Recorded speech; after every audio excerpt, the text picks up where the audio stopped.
My question is on what key steps would you recommend to correct the mindset of typical investor like me, which is what you narrate as lemmings-like, the crowd mindset? Well, I will tell you what changed my own life on investing. I started investing when I was 11.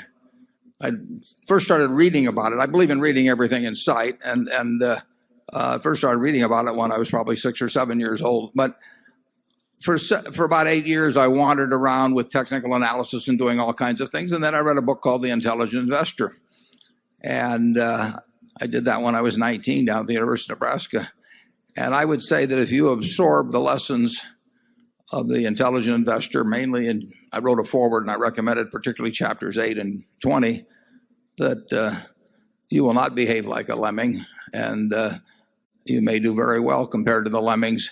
We have here in the bookworm copies of The Intelligent Investor, and I think it's as great a book now as I did when I read it early, I guess, in 1950. You can't get a bad result if you follow the lessons of Ben Graham taught in that book. I should mention that there's a book out there also that I did not know it would be completed by this time. My cousin Bill Buffett has written a book about our grandfather's grocery store called Food You Will Enjoy, and Bill will be out there. He's signing books. I just got my first copy a couple of days ago, read it, and I enjoyed it a lot. Charlie worked at the same grocery store. How many years ago? Probably a good 70 years ago in Charlie's case. Neither one of us was very good. But my grandfather, you don't want to pay much attention to his advice on stocks. He wrote a lot of letters, and he was very negative on the stock market and big on hard work at the grocery store, so we quit listening to him.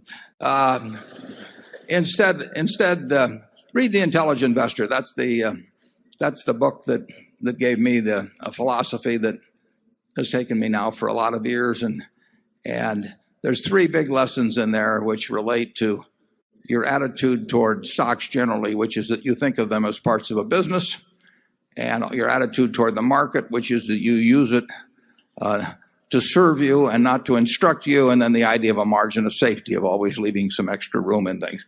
But the people in this room, I think, have learned that important first lesson. I mean, I think most people that own Berkshire do not see themselves as owning something with a little ticker symbol or something that may have a favorable or unfavorable earnings surprise or something of the sort. But they rather think of themselves as owning a group of those businesses that are out there in the other room.